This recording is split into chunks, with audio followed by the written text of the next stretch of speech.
My family and I served as missionaries in Jamaica during the 2010s. There was a routine I had on Fridays where I'd get breakfast at Burger King and read. And after a while, I noticed the same group of men gathering there every week, local businessmen who would talk about everything.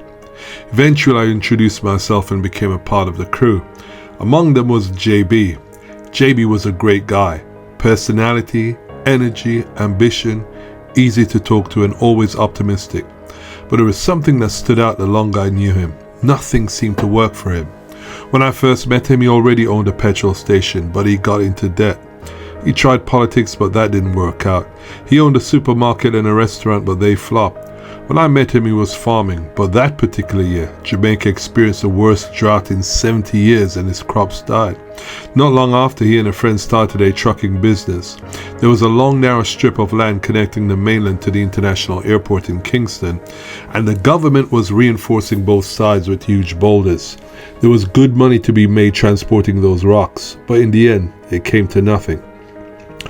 Then he started a call center. I got work there for some young ladies from our church. After we returned to the UK, he moved to another area and started another call center. Last I heard, he had another venture in Kingston. Over the years, JB had businesses in different places, St. James, Kingston, St. Anne, Manchester, but the pattern was still the same. He was constantly starting something new. JB's issue wasn't a lack of intelligence, but he never pursued something he deeply believed in or stuck with something long enough to build. Instead, he looked for the next thing that might work. It was pragmatic. If it made money, that was enough. It didn't really matter what it was. It was about chasing results, then building something he could actually grow. Every new idea came with excitement, but it also meant starting from scratch. Instead of building momentum in one direction, his life became a series of resets. Movement, yes, but not much progress. I want to talk about leadership, because leadership can look like that. Not building with conviction, but constantly searching for the next workable idea. One week it's this strategy, the next week it's another. On the surface it looks like adaptability and innovation, but underneath there is no direction. Because when you don't have conviction about where you're going, every new possibility looks like the answer. Real leadership requires more than chasing the current buzz. It requires conviction, vision, and a willingness to stay with something long enough to see it through the difficult seasons. Whether it's building a business, leading a church, or guiding a nation, consistency matters, because if you start over every time something becomes difficult, you never build anything that lasts. You waste years moving from one thing to another, always hoping the next idea will be the one that finally works. Now, in bringing that into a Christian context, leadership in God's kingdom isn't constantly chasing whatever seems to work. It's about conviction, grounded in truth, in calling, in what God has placed in your heart to do. Whether pastoring a church, leading a ministry, managing a business, or guiding your family, you can't afford to keep changing direction whenever things get difficult, as life has seasons where it's slow, tough, and doesn't look like it's working. If your leadership is built purely on results, you'll abandon things prematurely. If it's built on conviction, you'll stay long enough to see fruit. Christian leadership isn't about being rigid, but being rooted in Christ, in truth, and in a clear sense of calling. Methods may change and seasons may shift. Adjustments may be necessary, but the core direction must remain steady. If you keep starting over when things get tough, you'll never build anything. God didn't call us to experiment endlessly. He's called us to faithfulness. The title of this podcast is What Do You Actually Stand For? And I'll be looking at the life of our Prime Minister Keir Starmer and his prime ministership for the last 18 months. One thing consistent about Keir Starmer is his inconsistency. The only thing clear to the public is that he's unclear. The Conservatives said there's been 13 policies put forward and then pulled back. There is a U-turn on the winter fuel payment. Then digital ID requirements meant to clamp down on illegal migrants working. Then there was a retreat on inheritance tax affecting farmers, the accepting of a grooming gang inquiry, and backtracking on a local election postponement. It's as if his decisions aren't settled when they're first announced, like they haven't been thought through. If there's pressure from the public, MPs or media, they're pulled back. That's where the criticism's coming from. It's not just the U-turn, it's what they suggest about his leadership. If every major policy ends up being revised, people ask, what was the original direction in the first place? Now, to be fair, Donald Trump has made U-turns, but the difference is there are things he sticks to, getting rid of illegal immigrants, tightening borders, and because he's clear in certain areas, it covers over the other areas he's making changes. Politics isn't static. Sometimes you must respond to new information. Sometimes things aren't working and you must change course. When it's once or twice, that's flexibility. But when it keeps happening, if it looks like uncertainty, and when leadership looks uncertain, people lose faith, not just in policies, but in those making them. Everyday leadership, whether church, home, work, the issue is the same. When we constantly hear different things, it creates confusion. One week it's this direction, next week it's that. People pick up on that and think, what are we actually doing? Leadership isn't just about speaking, it's giving people something steady to follow. Now, there are times when flexibility is key. In the early days, when you're working things out, you tweak. That's a part of the process. Nobody expects perfection, but there's a difference between refining and constantly changing direction. Sometimes things haven't been properly thought through. You say something in a moment that sounds right, but it hasn't been tested. So when the pressure comes, questions, resistance, or trying to implement it, you realize it doesn't work. So you adjust and change direction. People understand that, but when it becomes a pattern, it looks like you're making it up as you go along. In church leadership, that can be damaging. If the vision keeps shifting, people stop investing. Why commit to something today if it's only going to be replaced next month? It becomes difficult to build anything because there is no consistent direction. Whether it's outreach, youth work, discipleship, if the focus keeps changing, people don't know what they're building towards. In the home, constant flip-flopping doesn't just create confusion, it erodes respect. Kids are perceptive. They watch patterns more than they listen to speeches. If your decisions always shift, they realize nothing is permanent. What you say today won't apply tomorrow. One week you're strict about bedtime, next week you're tired, busy, or distracted, and they're up till midnight. The following week you enforce it again, but now they stop taking you seriously. And why? Because to them, bedtime isn't a real rule. It depends on your mood. The same is true with screen time, homework, chores. If the standard keeps moving, kids learn to wait you out rather than obey. Take discipline. One day a child does something wrong and there are consequences. The next time they do the same thing, you let it slide because you're in a good mood or you just don't want the hassle. Then later you come down hard on them again for the same behavior. What happens? The child becomes confused at first, but then becomes strategic. They start testing you, and over time, discipline stops being about right and wrong. It becomes about reading your mood. It also plays out in what you say you value. You might tell your kids, education is important, take your homework seriously, but then you don't reinforce it. Or you say, we don't speak to each other like this in the house, but then you let certain comments slide depending on the situation. Children pick up on that inconsistency quickly. They learn that what you say isn't always what you enforce, and when words and actions don't line up, words lose their weight. Then, if the main authority in their life is inconsistent, they assume all authority works like that. Rules become negotiable, standards flexible, and discipline challenged rather than respected. As they get older, it becomes harder to correct because now you're not just dealing with the behavior, you're dealing with a mindset. When you try to tighten things up later, they resist. Not just because they don't like rules, but because it doesn't match what they've experienced before. That's why consistency in the home is so powerful. It's not about being harsh or rigid, it's about being steady so your children know that what you say actually means something. And so I want to look at the root of Starmerism. What is the root of Starmer's constant flip-flopping? According to the Financial Times, Starmer said in 2020, there is no such thing as Starmerism, and there never will be. What he's saying is, I don't have an ism. He won't be led by ideology, but by pragmatism. Instead of being boxed into a system, he'll be flexible and deal with things as they come. On the surface, that sounds sensible, but the implication is there won't be a clear philosophy behind his actions. Alan Finlayson, professor of political and social theory, pointed out in a 2020 Guardian article that isms, whether Thatcherism or Blairism, aren't just labels. They give a movement direction. They help people understand how we got here, what's gone wrong, and what must change. Thatcher argued that Britain was held back by an overgrown state and a loss of personal responsibility. Blair said the country was being held back by old thinking, resistance to change, and needed modernization. Finlayson continued that whether you agreed or not, you knew exactly what they believed. They gave people a framework, a story, something they could see themselves in. Finlayson said the lack of philosophy from which to lead is a fundamental flaw that would hurt Starmer in the future. That was 2020. The future is here.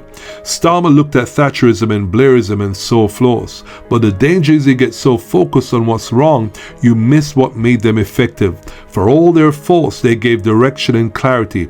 They pointed out who the heroes were, the ones meant to slay the dragons. For Thatcherism, it was patriotic entrepreneurs, backing themselves and going after success. Blairism aimed at people getting on in life, comfortable with modern Britain, but still focused on opportunity, especially their children's education. That's why, years later, we still talk about Thatcher and Blair. With Starmer, the criticism is you can't see that same thing. You hear about human rights and legal stuff, all vital and valid, but it feels technical. It doesn't tell a story about the nation, where it's been, where it's going. There's no big picture that pulls people in and makes them feel like they're a part of something bigger. In politics, that matters more than people admit, because people don't just follow policies, they follow vision. If all you do is avoid past mistakes, you strip out what made past leaders successful. Thatcher had flaws, but she had conviction. Blair had flaws, but he had clarity. If you remove both conviction and clarity to avoid their mistakes, you're left with directionless leadership. You've avoided the excess, yes, but also the effectiveness, and the irony is you become more flawed than the people you viewed as flawed. People can become so aware of what went wrong before that they become hesitant to stand for anything clearly. They don't want to be too strong, too rigid, too defined, but trying not to go too far in one direction, they end up not going anywhere, because the very thing that created problems also created movement, direction, and lasting impact. So, while he may think it is sensible not to have a personal ideology, the absence of a clear framework also creates a different problem, a leadership style that appears reactive rather than directional. When observers cannot easily identify what a leader stands for, every decision looks temporary. The criticism isn't about individual policies, but the lack of a guiding philosophy behind them. This political situation provides a great metaphor for church leadership. Pastors face the same temptation to avoid associating with a clear framework of convictions. They look at earlier leaders and think, these methods are outdated. We need something completely new. In reaction to the past, they reject the principles that shaped the ministry before them. Instead of building upon a foundation, they reinvent the wheel and throw the baby out with the bathwater. One of the key distinctions that must be understood in ministry is the difference between principles and methods. Principles are timeless, methods are temporary. The principle of evangelism, for example, doesn't change simply because culture changed. Methods may change to reach a new generation, but the principle remains the same. The church must still evangelize. When leaders fail to make this distinction, they swing too far opposite. To be relevant or innovative, they discard foundational ideas that sustain the ministry for decades. They see past flaws and conclude the entire structure must be rebuilt from scratch. The reaction produces a leadership style that is driven by pragmatism. The question becomes what works now rather than what principles guide what we do. Over time, church becomes a series of experiments rather than a movement built in conviction. Like a government constantly reversing policies, the ministry changes direction every time a new idea comes along. A pastor who constantly reacts to trends without anchoring himself in clear principles will create a ministry without identity. Healthy leadership, whether in politics, church, or in the home, requires a balance between conviction and adaptability. Firm principles, but flexible methods. A pastor shouldn't stubbornly cling to outdated methods simply because they worked 30 years ago. At the same time, he shouldn't discard foundational convictions that initially made the ministry effective. The challenge is to preserve the baby while discarding the bathwater. Evangelism must continue even if the way we reach people changes. Discipleship must continue even if a format looks different. Holiness must remain the standard even if the pressures of culture increases. In the end, leadership that leaves a lasting impact knows what it stands for. Trends come and go, cultural conditions change, and methods evolve. But a church anchored in clear biblical principles can navigate those changes without losing its identity.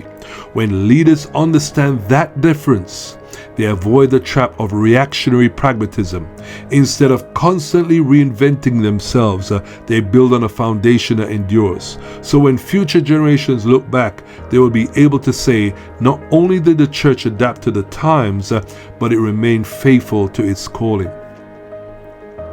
In the home, there's a similar pattern. Some growing up in strict households look back and say, I'm not doing that with my children. They remember their father being too tough, even over the top at times. So now they do the opposite. They won't be as firm or demanding. And hey, it's understandable. They're reacting to something they felt was wrong. However, in avoiding the excesses, they strip away the structure. They forget, for all the flaws, that there were things that worked. Discipline, responsibility, applying themselves, focus. There wasn't dysfunction in the home. They knew how to carry themselves, how to relate to people.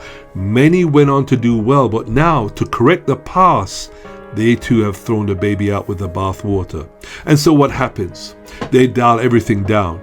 Children are given everything without having to earn anything. And over time, instead of disciplined, focused youth, you see entitlement. We see it in society today.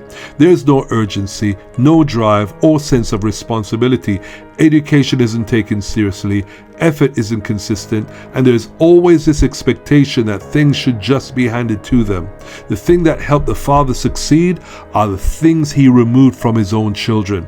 You have men who watch their fathers be overbearing with their mothers and think, I'll never be like that. And fair enough, but then everything swings the other way. He overindulges his wife, puts her on a pedestal, and turns her into a diva, and in doing that weakens her.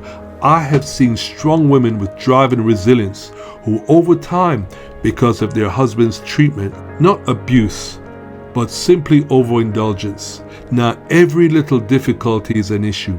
Every bit of pressure feels overwhelming, and they are not the same. The man thinks he's being loving, but what he has done is remove strength instead of building it. So the structure that holds a family together weakens. I remember a situation years ago when pastoring in Manchester.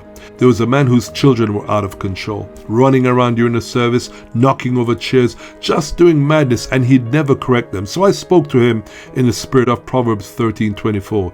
He who spares his rod hates his son, but he who loves him disciplines him promptly. He told me straight, my father was too strict. I will never raise my children like that. In his mind, he was doing the right thing. Years later, the new pastor called me. That same man left his family because he couldn't handle the chaos in his own home. He told the pastor to tell me I was right and he was sorry. But I got no joy out of being right. There's no satisfaction in seeing someone's family fall apart. So in trying to avoid past mistakes, he removed the structure that would have held his home together.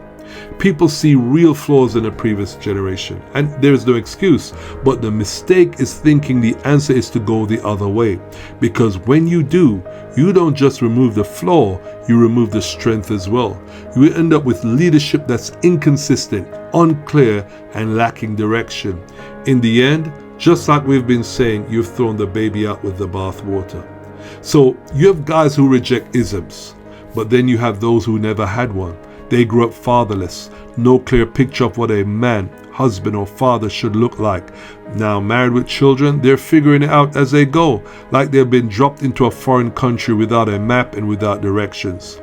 It's a trial and error as they function in uncertainty without a framework. They are soft when they should be firm, hard when they should be understanding. They lack that internal gauge that tells them when to lean in and when to ease off, and the family never quite know what they're going to get. The interesting thing is many do well in other areas. They've built careers, know how to make things happen, but assume their competency will translate into family life. It doesn't. Leading a home isn't just about work ethic, it's having a clear philosophy guiding decisions, and without that, inconsistency becomes the norm. So whether you rejected a framework or never had one, it's the same. You lead without direction, react instead of acting, everything is inconsistent, your tone, decisions, your leadership. Now, a strong home cannot be built on a weak foundation. Families don't just need presence, they need steadiness. They need to know where things stand. You know, a line coming out of Downing Street, as reported by the Spectator magazine, is, quote, "Once you lose authority, you're finished. It's like virginity. Once it's gone, end quote. It's blunt, but the point is clear. Authority is fragile. It's built over time, but lost quickly. When a leader keeps flip-flopping, keeps making U-turns, people stop taking them seriously, as it's not just about the policies anymore. It's about credibility. Once people lose confidence in you, it's very hard to get that back.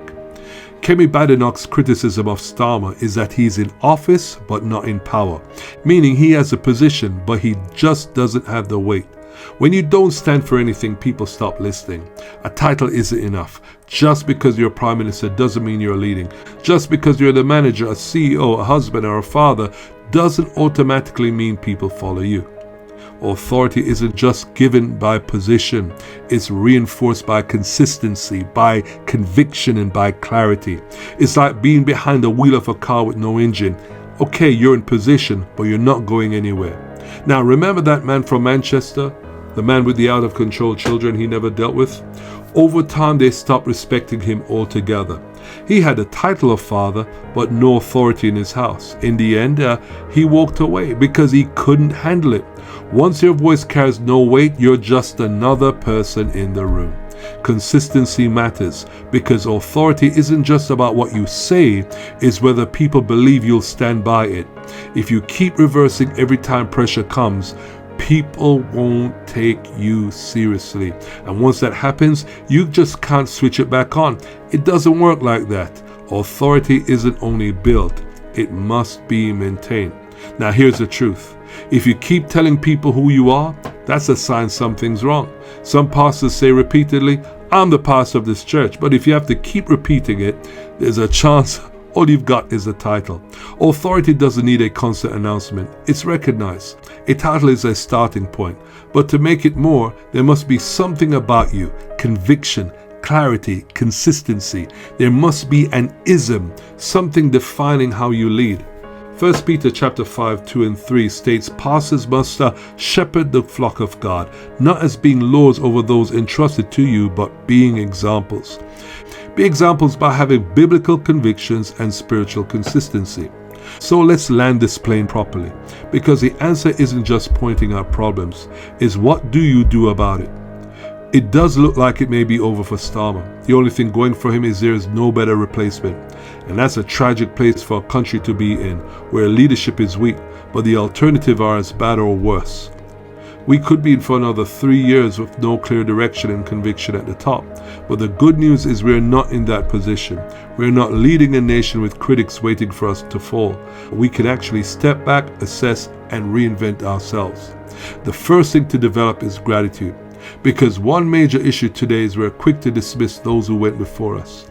Yes, they weren't perfect and things could have been done better, especially in hindsight, but they also built something. They laid foundations. Gratitude helps you to see that. It doesn't blind you to the flaws, but it stops you from becoming arrogant, as there's no point throwing out the bathwater if you lose the baby in the process. Secondly, there are always pros and cons. There is no perfect leader, system, or approach. If you look hard enough, you will find faults. You can pick apart anyone if you want to. We do it all the time. Tear down leaders, highlight flaws, expose mistakes. But the real question is, what about the good? If the pros outweigh the cons, then there is something worth learning from. Take Abraham Lincoln, arguably America's greatest president, or Britain's Winston Churchill. Were they perfect? No, but they had conviction and direction, and they left a mark. Yet today you have those who've never built or led anything, sitting back and criticizing those who did. That leads to a third thing. When you become someone who only critiques, you end up doing nothing, and doing nothing is the worst position of all. Because at least when someone has done something, there are pros with the cons. But when you have done nothing, there are no pros at all, just empty opinions. I've seen it over the years. People rise up, criticize everything done before, promise something better, and when they finally get the opportunity, there is nothing there. No substance, no direction, no weight, just talk. And that's what happens when criticism replaces conviction. Keir Starmer is living proof of that. So what's the answer? The answer is conviction, having an ism, having something that drives and anchors you. For us as Christians, that ism isn't political, it's Christ. It's looking at how Jesus lived, how he led, how he handled pressure, how he made decisions. Because Jesus wasn't vague, he wasn't flip-flopping, he had clarity, he had direction, he knew exactly why he came and where he was going. In Matthew 7 verses 28 and 29 it says, he taught them as one having authority and not as the scribes. There was weight behind what he said and people felt it. Also, Jesus led by example. He didn't just talk, he lived it. That's why his leadership drew people. He didn't react to the crowd, he led them. He knew when to be firm, when to be compassionate, when to stand his ground, and when to withdraw. That leadership doesn't come from guessing, it comes from conviction, from being rooted in something deeper than the now. Luke 6 verse 48 says, a wise man is like one who, quote, dug deep and laid the foundation on the rock, end quote. When pressure comes, and it will come, if there is no foundation, everything falls apart. So leadership isn't about avoiding mistakes. It's about having something strong enough to guide you through them. It's gratitude for what came before, wisdom to recognize both pros and cons, humility to learn, and conviction to move forward. Then, even when you make mistakes, and you will, people will still follow because they know where you stand, and that's what gives leadership its weight. So, in closing, if you're going to be any kind of leader, pastor, father, husband, manager, whatever, you need a spiritual philosophy. You need a biblical theology. You can't wing it, hoping things will work out. That's not how life works.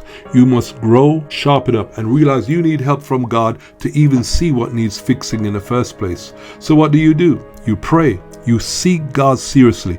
For some, you might need to fast, because the truth is, many times we don't even know what's wrong. We just know something's off. You know you could do better, but you can't quite put your finger on it. And that's because some of this stuff is internal, and only the Holy Spirit can really bring that to the surface and show you what needs sorting out. Read your Bible, and I'm not talking about a chapter a day to keep the devil away, but actually sitting down, taking your time, starting in the New Testament, and actually letting it speak to you. Watching how Jesus moved, how he handled people, how he dealt with pressure, how he led. You see that same spirit in the apostles as well, and as you read, the Holy Spirit will pinpoint areas in your life. The good news is God doesn't just expose things and leave you hanging. He equips you. You can come to him with no direction, no structure, nothing going for you, and he can help you build you from the ground up. He doesn't just show you the mess and say, sort it out yourself. He steps in and starts putting your life together. His Holy Spirit comes alongside to help, guide, and strengthen you. You're not on your own. Also, being in church matters. The Bible talks about God giving apostles, prophets, pastors, teachers, evangelists for the equipping of the saints. God is in the business of equipping people because you're around people who can help you grow. Some didn't have the best upbringing. You didn't have good fathers. You had no examples to follow. But that doesn't mean you're stuck. You can look at solid men in a church, good fathers, leaders, workers, and say, there is something about them. Then go and learn. Ask questions. Watch how they move. Don't just write yourself off and say, I didn't get it, so I can't do it. Be open. Recognize the gap, but let God fill it, because at the end of the day, leadership isn't automatic. It's built. And God, by his Spirit, through his word and his church, will build you into the man you're supposed to be, if you're willing to seek him and actually put in the work.